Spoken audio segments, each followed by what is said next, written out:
I'm sitting here in the middle of the marble of Verdi Peak, which is a late Cambrian to early Ordovician marble sequence.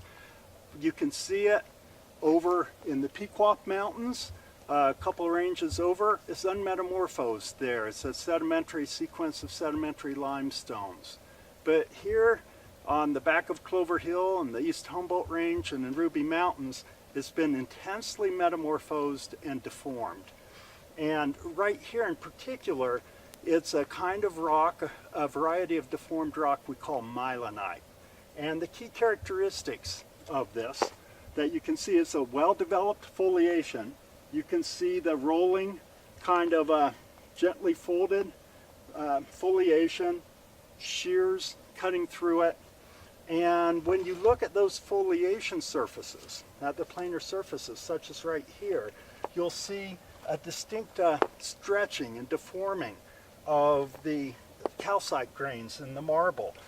In this case, they're tending over this way, and that's the direction they have all along the Ruby Mountains and East Humboldt Range. It's toward the west-northwest.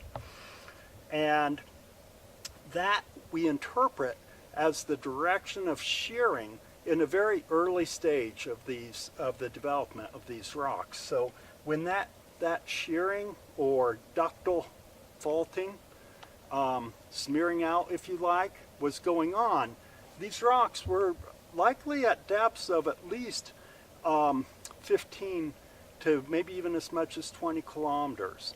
And the study of those fine-grained micro shear zones and deformational features in this myelinite suggest that the rocks were being pulled off toward the west-northwest. And that process of pulling the overlying rocks, 10 or plus kilometers to 20 kilometers of rock off the top of these, is what ultimately exhumed or brought to the surface, or at least brought closer to the surface, the Ruby Mountains and East Humboldt Range.